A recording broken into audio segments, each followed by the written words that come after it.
asosiy maqsad mana bu yerda barcha uch-besh mavsumiga tayyorgarlik ko'rish lozim bo'lgan korxona tashkilotlarini asbob anjomlarini namoyish etish, shuningdek kuz-qish mavsumi davomida foydalaniladigan asbob uskunalarning qaysilari man etilgan, qaysilaridan foydalanish mumkin, mana shu to'g'rida ozgina tushuncha berib o'tamiz. Demak, o'zi avtomat yoqiladi. Bunda inson omili umuman ta'sir qilmaydi bunga. Yana o'zi o'chadi, ham gazni ekonom qiladi.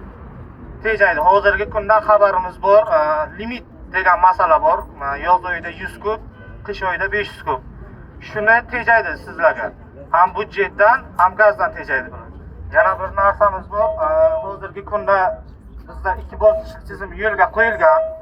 Gaz hisoblash uskunalarimizda hozir ko'p hollarda 3 bosqichli, 2 bosqichli tizimga o'tyapti. Bu nimani beradi?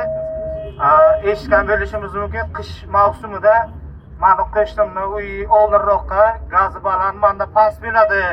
Shuni sababi nimada degan nimalar muammolar ko'payib boradi qish mavsumida.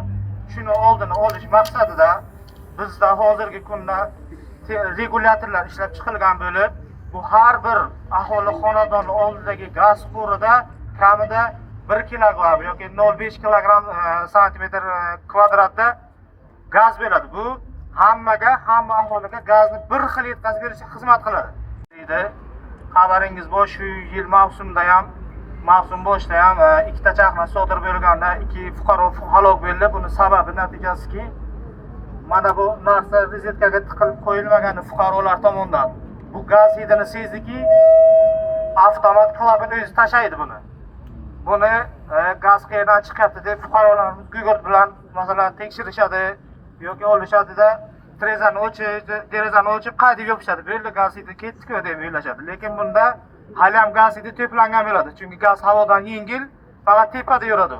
Chaqnash ham tepa tomondan sodir bo'ladi. O'sha uchun bularni oldini olish maqsadida gaz analizatorlarini o'zi qo'yib chiqamiz. O'zi to'liq ko'p qavatli xonadonlarga qo'yib chiqdik. Endi masjid, ijtimoiy soha obyektlariga qo'yilish jarayoni davom etmoqda. Mana bu standart aytib mana hozir ko'p kishining xonadonida nostandart pechkalar o'rnatilgan. Mana bu garelka nostandartligi hamda ko'p yillar foydalanib kelayotgani sababli mana chala yonayapti. Shundan tutun bu ro'yda is gazini keltirib chiqaryapti. Bu narsa albatta nima bo'ladi? Aholi orasida is gazdan zaharlanish, o'lim holatlarini keltirib chiqaradi. Shu munosabat bilan biz nima demoqchimiz? Bu bilanki xonadonlarda bo'lgan eski garelkalar, eski nostandart pechkalarni iloji boricha standart, hozirgi zamonaviy talabga javob beradigan standart gaz uskunalarga foydalanib uchib, mana bunaqa tutun mo'raligi yoki plastik polietilen quvurdan ishlatilgan 2 konturli kachollarni ishlatishyapti. Chunki bu narxidan ham past, haqiqatan ham magazin narxidan ham haqiqatan arzon keladi. Bu BU kachol hisoblanadi. Agar servisga murojaat qilsangiz ham bu induksion kachol, bu konveksion kachol, bu shunaqa ishlaydi degan vajlarni keltirishadi ko'pincha. Bu nimadan? Agar polietilen quvur isidiki, bilamizki, hammasi formasini yo'qotadi. Bu ikki qismga ajralgandan keyin tutun is gazi to'liq uyga kirib ketishini ta'minlaydi.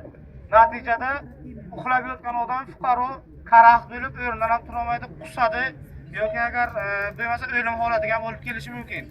Shu munosabat bilan hozirgi o'zini zavod nimasida qurilgan, nima tutunlarlari zavodda ko'rsatilgan gaz isish qozonlarini ishlatishni tavsiya berardik. Yana bir narsa, hozirgi xonadonlarimizda haligacha Eron davlatida ishlab chiqarilgan pechlar bor.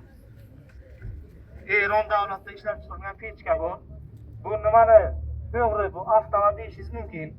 Avtomati bor, to'g'ri. Lekin bu xonadagi havoni so'rib tutunni chiqaradi tashqariga. Lekin xonada kislorod qolmagandan keyin tutun is gazi qaytib xonadonga uriladi bu.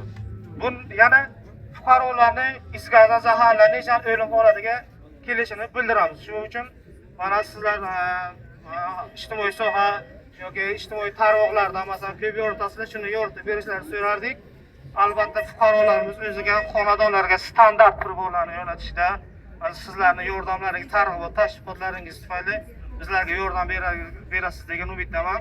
Shu qish mavsumini betalofat o'tkazamiz degan nasib bo'lsa niyatimiz bor. Rahmat. Kerak bo'lgan barcha uskunalar mavjud.